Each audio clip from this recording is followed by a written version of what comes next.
Dear students, in this video lecture, I will talk about the next part of the module 1, that is about the Kirchhoff's laws. Kirchhoff is the name of the scientist. He has discovered two laws. One is the Kirchhoff's current law, another one is the Kirchhoff's voltage law. So, popularly known as the KCL and KVL.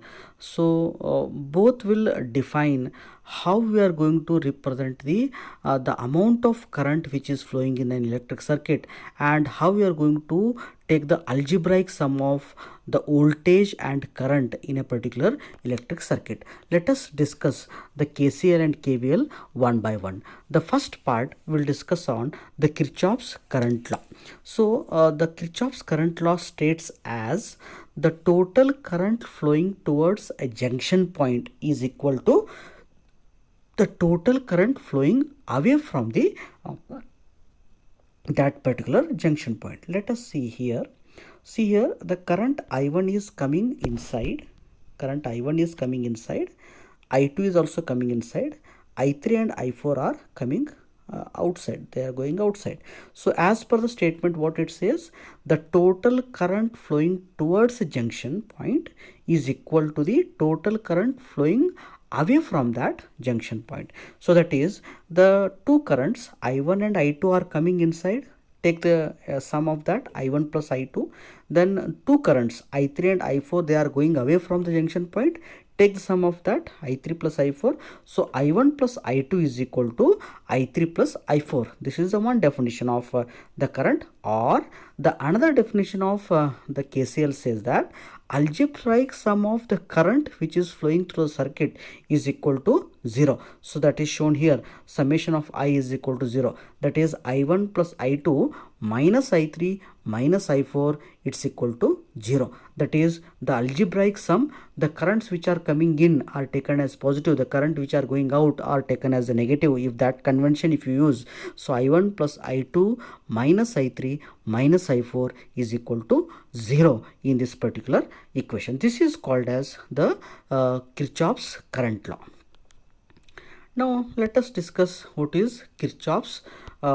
Just now we studied some of the sign conventions. So current which is flowing towards the junction point is assumed as positive.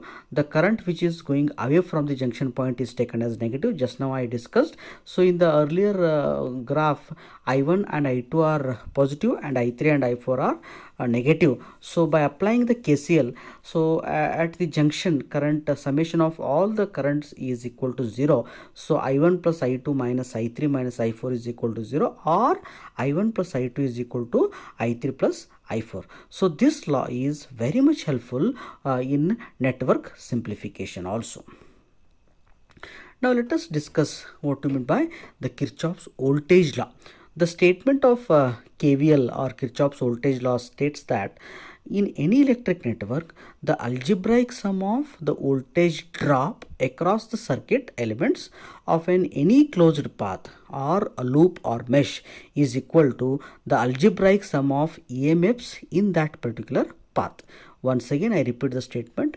In any network, the algebraic sum of voltage drops across the circuit elements, maybe the resistor, capacitor, inductor, like that.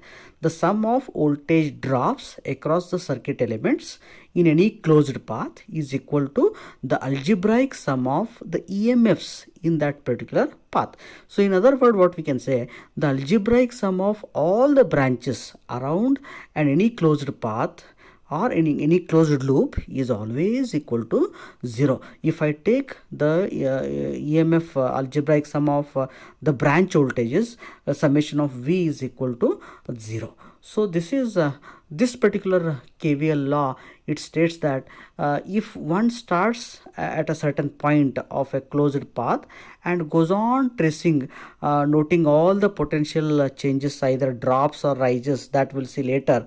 So in any particular direction till the starting point reached again, so one closed path, so he must be at the same potential with which he started tracing the closed path. So sum of all the potential rises must be equal to sum of all the potential drops. This is very important. So while tracing any of the closed path in an electric circuit, so the total change in potential along the closed path is always zero. So this particular law is very much helpful in loop analysis of the network. So in this particular video lecture, we'll try to study what is the Kirchhoff's laws. Basically, we have two types of Kirchhoff's laws. One is the Kirchhoff's current law, another one is the Kirchhoff's voltage law. Then how the Kirchhoff's current law is demonstrated and how the Kirchhoff's voltage law is demonstrated.